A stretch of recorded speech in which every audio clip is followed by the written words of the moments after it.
Good Monday afternoon to you. Welcome to the John Sanchez Show on News Talk 780 KOH. It's a pleasure to be with you. I got to tell you, just start outside the gate. I was just telling someone a few moments ago, it's really hard to do a show when we know our friends, family, so on and so forth are going through devastating times, as they are, so many of you are, with the Hawk fire.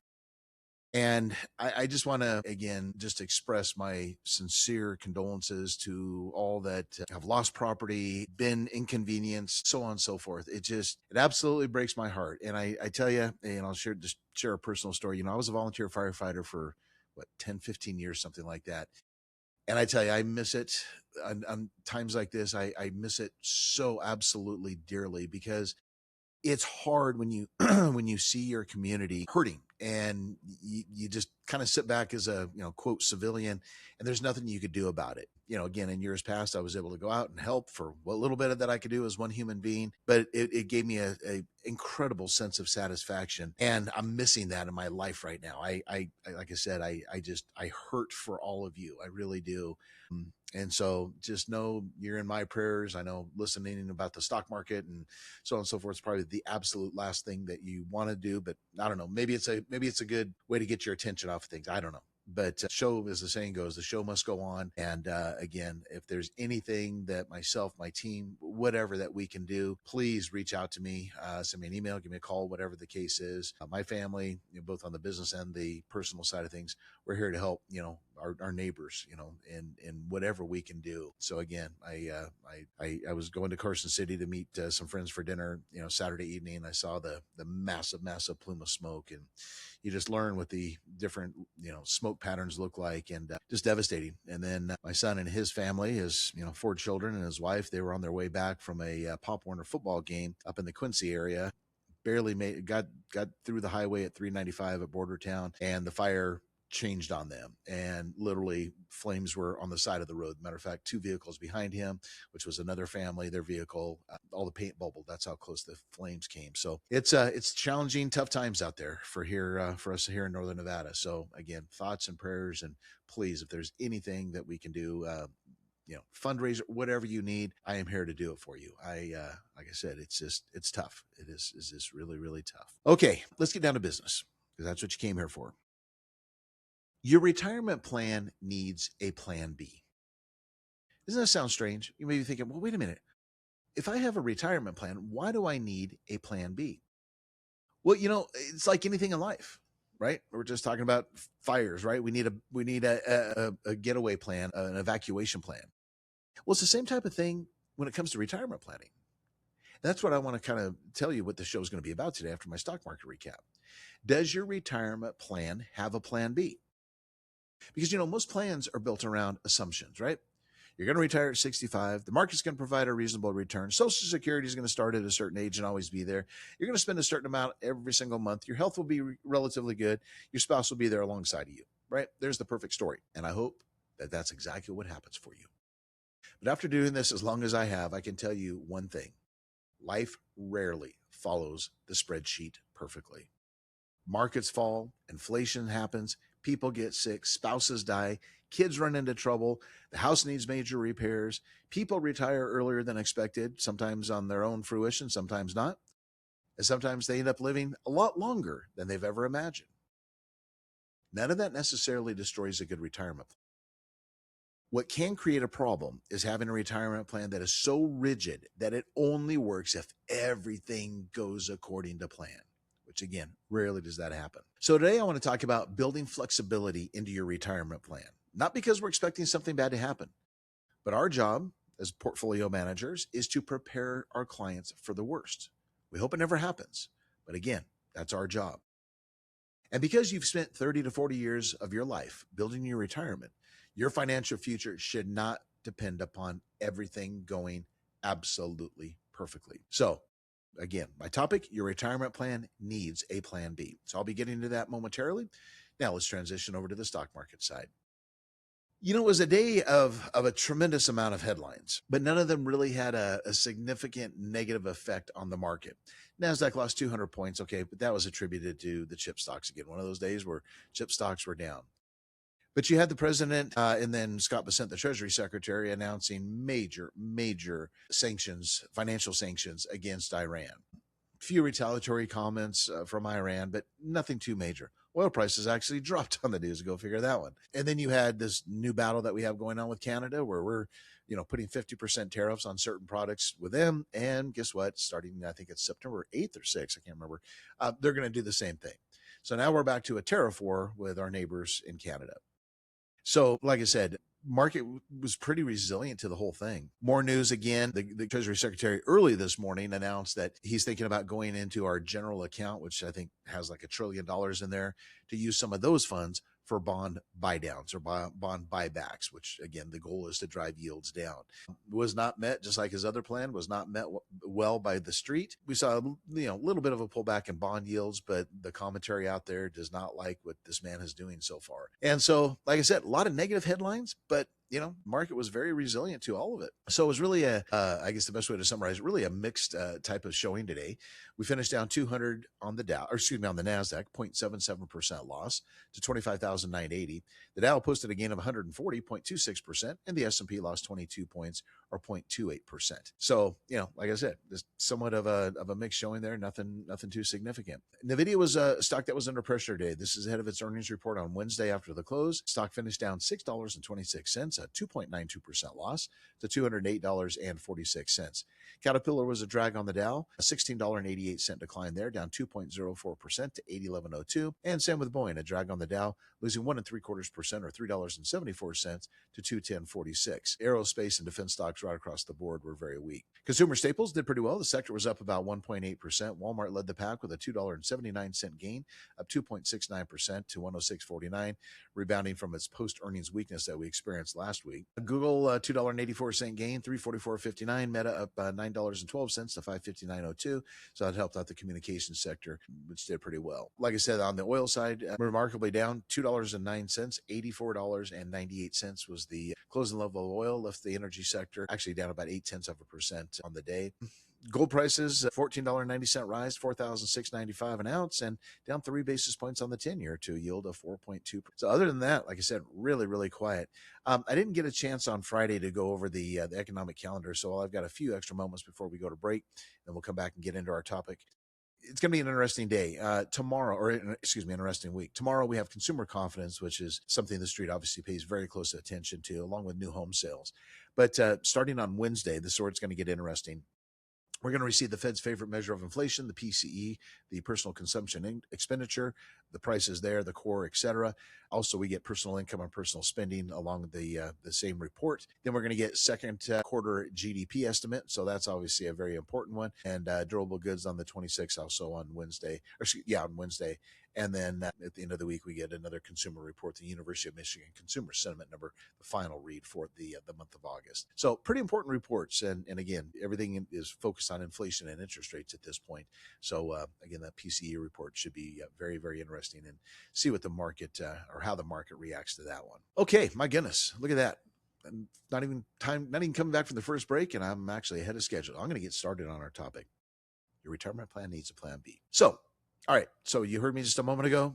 We need to plan for things to go wrong, right? And that's kind of why I created this topic today. It's like, obviously the fire is weighing on me personally, but it just comes into light, which again, we always need to be prepared for all kinds of things, whether it's a financial emergency, obviously a physical emergency, so on and so forth. So what can actually go wrong when we get into retirement? Well, let's start with the misconception that a retirement plan is primarily an investment portfolio. As I've emphasized many times over the last month or so, your retirement plan is much bigger than just some numbers, much bigger than an investment portfolio, right? It encompasses so many different areas that hopefully you've taken heed and I've, listened to me and started to kind of open your eyes a little bit and go, yeah, it's not just about the numbers. Kind of like estate planning, right? It's not just about the trust and the powers of attorney and so on and so forth. It's so much more. So let's start talking about some curveballs, as we call it, right? It's heart of baseball season. Let's talk about some curveballs. The one that I've seen that can really, really throw off your retirement plans, and, again, definitely open your eyes to why you need a plan B, is a major bear market during the first few years of retirement. I've lived through it. I've seen it. It is devastating. The emotions that a person goes through when they finally reach that dream of their life and they're ready to retire. Financially, they've done it. Mentally, they've done it. All the stars are lined up. Everything looks great for retirement, except for one thing that you can't control, and that is a bear market. So all of a sudden, they get into the first couple months of retirement, and here comes the market correction. And that, I'll pick a number, that $1 million portfolio just lost 10%, 100. I want to emphasize something really important on this point, and that is it's been a long time, folks, like 2008, 2009 time period. And that really, it was a bear market, but it was very short lived.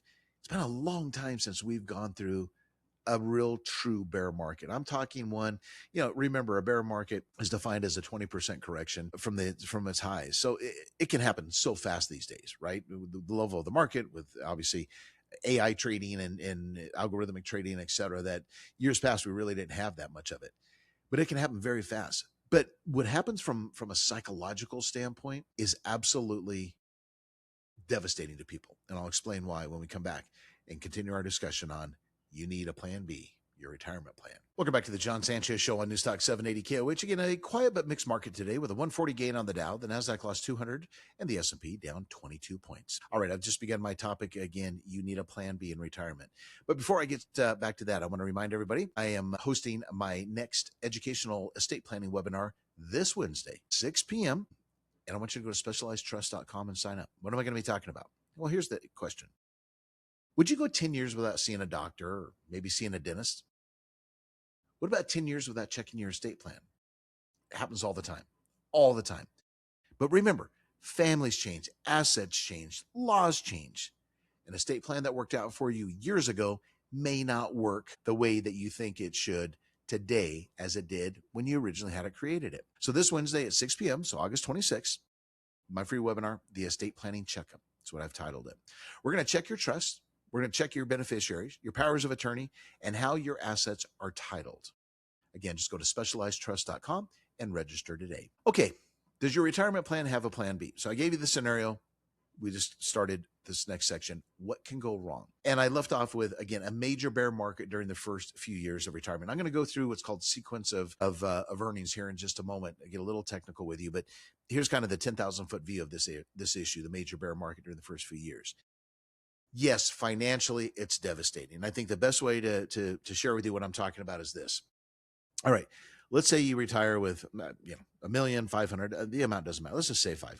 Okay, so you retire 500,000.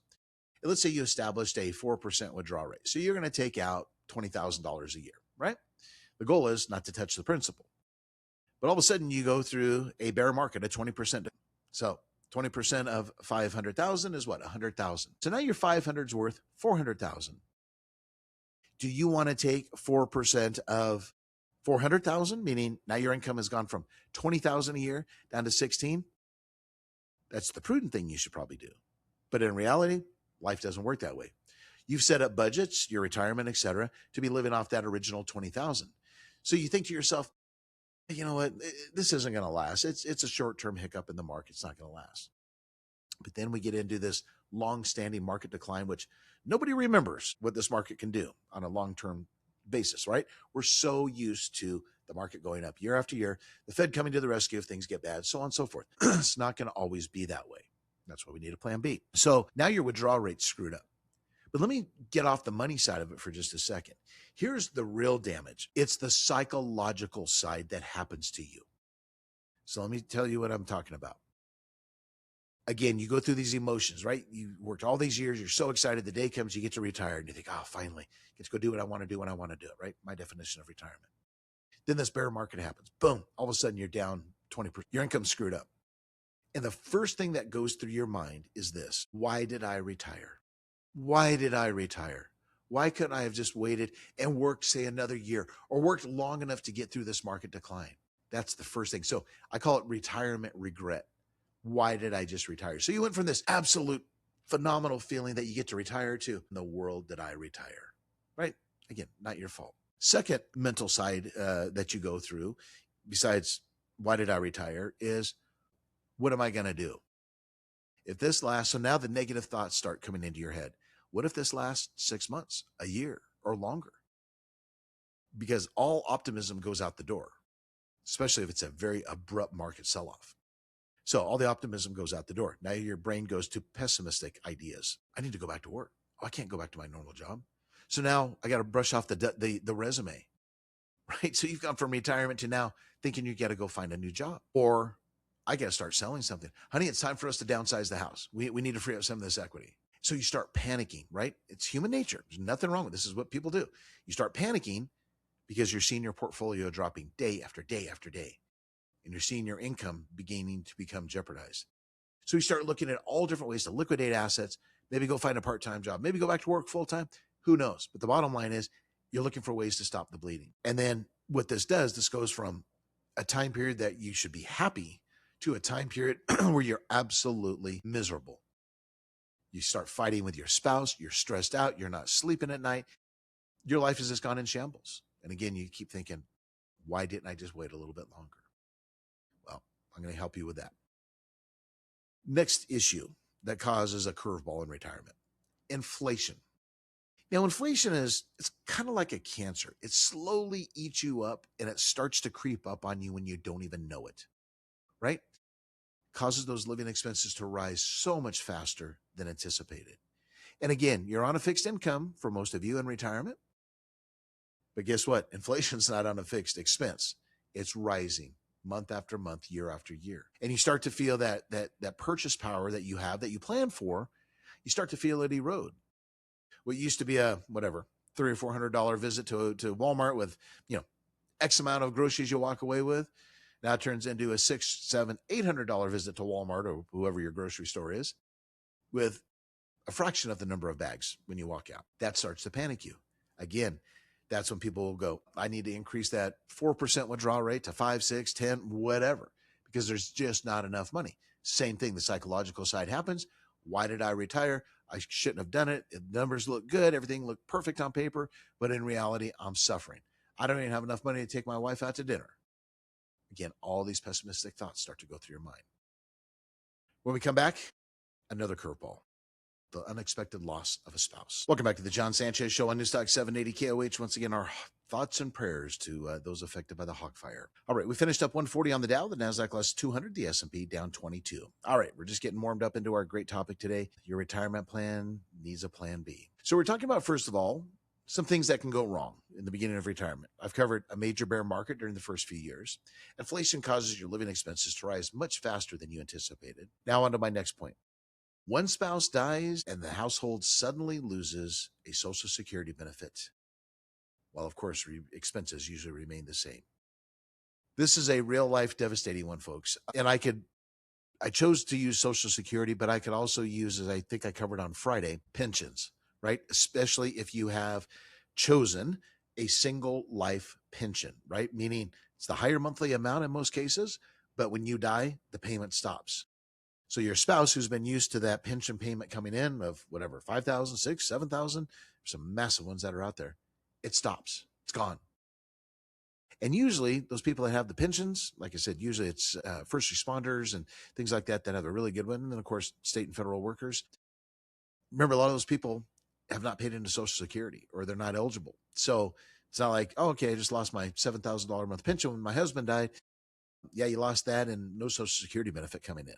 So it's a devastating issue that you talk about dramatically changing your financial cash flow. It's, like I said, tough situation. Not much you can do about it. There's really no way to plan around that other than some of the things I'm going to mention here in a second. You get a next curveball is you get an unexpected healthcare or long-term care event. I've shared with you stories over the years of clients that started off with what I thought was just kind of a normal healthcare event. And all of a sudden, before you know it, one spouse is being put into assisted living and then maybe Alzheimer's care and so on and so forth to the tune of, $5,000 to $10,000 a month. Devastating, right? Most people cannot afford that. And if they didn't be proactive and have long-term care insurance or other forms of insurance, again, it easily can bankrupt a family in no time. Next one is retirement happens earlier than planned because of layoffs or health issues, right? See this one a lot. We haven't had any major job layoffs in the economy in quite some time, but it'll happen. I promise you that. It will happen during your retirement. And it may happen to you, right? You lose your job. You weren't expecting it. You weren't financially or mentally prepared, but it happens. Or you develop a health care issue that you can't go back to work. You just physically or maybe mentally or a combination of both. You can't work anymore.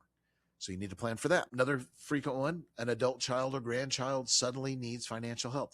And I'm not talking about, hey, mom and dad, or hey, grandma and grandpa, can you lend me some money for a down payment on a house? I'm talking a major financial event. Some of the most common ones that I have seen, the adult children have a child. The child has major medical issues when they're a baby. Mom, dad, or both have to stop working, and they just have no income coming in. So mom and dad, grandma and grandpa, etc., will step in. And then that's usually kind of the beginning of some of the financial challenges. I mean, I'm not going to sit here and bore you. You're all grown adults. You know how life goes. Family needs help a lot of times. And again, we as parents and grandparents, we want to help them. In many cases, we want to help them. But it can throw your retirement plan for an absolute curveball. Next one is a major home repair and unexpected expense hits. Just talked to a dear friend of mine this morning and woke up Saturday morning and crawl space under his house, 2 feet of water. Luckily, he's got great insurance, but imagine if he didn't, right? So we all know that major home repairs can happen. God forbid, again, situation of a natural disaster, that type of thing. And the final one I want to mention that can throw a curveball is one spouse lives substantially longer than expected. I know it sounds morbid, but as we all know, people are living much longer thanks to medical science breakthroughs, and that will probably continue to grow. I think, probably the next 10, 15 years, it's going to be very common for someone to live to be there, in their hundreds. And so that sounds great if they want to live that long, but it can be devastating on the financial side, right? Instead of us planning for a 30, 35-year retirement, maybe we're planning for a 40 or a 45-year retirement. That's a long time for that money to last. So to wrap up this, what can actually go wrong, I want you to think about this. The question isn't whether someone unexpected, the question isn't whether something unexpected is going to happen to you during a 25 or 30-year retirement. The question is whether your plan gives you enough flexibility to deal with it when it does happen, because I promise you, it will happen over your retirement. I promise you. That's why we need a plan B. All right. I told you I was going to mention this one, which is what we call the sequence of returns. Big fancy, Wall Street term. And I want to explain this because, again, my first item that I mentioned was a major bear market during the first few years of retirement. Well, this is where the sequence of return risk happens. Okay, so here's an example. 2 retirees can have, very similar investment returns over retirement, but still have dramatically different outcomes when the bad years occur. You see, and here's the reason why. If the market falls substantially during someone's first few years of retirement, as I mentioned, while they're simultaneously withdrawing money, which they do, they're selling investments while they're down and leaving fewer assets available to participate when the stock market does recover, right? That's called the sequence of returns. I've seen sequence of returns happen literally a day apart where, gosh, I gave you so many examples. Literally a person invests in the same investment, let's say on Monday, the next person invests in it on Tuesday, and fast forward 3, 5, 10 years, and it can be substantially different just in one day, much less when we're talking about sequence of returns over a retirement time period. It's amazing. And that's why, again, no one wants to retire when there's a bear market, right? But it does happen. Because you think about it, what causes a bear market? Usually it's going to be economic weakness, right? Something's happening. Interest rates are going up. But the bottom line is people are losing their jobs, right? Businesses tighten up. They get rid of people, cut expenses. Payroll is usually one of the biggest expenses of a business. Now you're out of a job and the stock market's going down. So, I've seen it also where it's devastating. I didn't even get into this, but you got your 401k and you're like, oh, okay, I just lost my job, just got my pink slip. But you know what? I've got, X amount of dollars in my 401k. I'll be all right. But then, of course, by the time you're able to move that money out of the 401k, it's not all right. Maybe you've faced a 5, 10, 15, 20% decline. That's why, again, it's a good reminder in your plan B of retirement. Remember, folks, every one of your 401ks, your 403bs, so on and so forth, by law, they have to give you a cash or cash equivalent option, right? Something that where you can shift your money out of the stock market and into a safe haven place. So if you lost your job suddenly and you feel nervous, you don't know what's going to happen, call up your 401k custodian and consider moving your funds into something safe and secure, right? That's the most important thing. It's not about returns at that point. It's about preserving your capital. Okay, what do we need to do if the sequence of returns hits us? First of all, that's why we need to have a meaningful cash reserve. As I always tell people in retirement, cash is king. Cash is golden. You will never, most likely, unless you sell an asset, have the opportunity to save up after tax cash. So cash reserve, very important. have, of course, different sources of retirement income. I cannot stress that enough. Do not rely solely upon the stock market. You need things like annuity payments coming in safe and secure, pensions if you can do it. That's out of your control. Other sources of income, rental income, small business income, so on and so forth. Remember the next one, you can always temporarily reduce your discretionary withdrawals, what I call the variable expense side of things. That's why I like to track what are my clients' fixed expenses versus fixed income, variable expenses versus variable income. That's why I created that program called RISK, Retirement Income Savings Calculator. Because now we know, all right, clients spending whatever, $1,500 a month on variable expenses. Times got tough. Guess what? You got to pull back. Drop it down to $1,000. Cut out going out to dinner a couple times. Another way we can do it, we can delay a major purchase. We can draw from a different account. We can have guaranteed income, as I mentioned, to cover at least our essential expenses. So keep this in mind that sometimes the absolute best investment decision during a bad market isn't changing the investments. It's having another bucket of money available so that you don't have to sell, right? That's the last thing you want to do. The old basic Wall Street adage, buy low, sell high. But a lot of times when we get into bad market conditions and we need a plan B, the opposite happens. That's why you need a diversified portfolio, not only from an asset allocation standpoint, but also from an income standpoint. So what does plan B look like? I'll cover that when we return. Welcome back to the John Sanchez Show on News Talk 780 KOH. Again, we're talking about your retirement plan. It needs a plan B. And that's what I've been laid out so far is why do you need a plan B? I've given you all the various reasons, a bear market, so on and so forth. Now, let's wrap things up with the following question. What the heck does a retirement plan B look like? A good plan B isn't one giant backup plan, but it's what I like to call several escape routes. Income flexibility is the first one.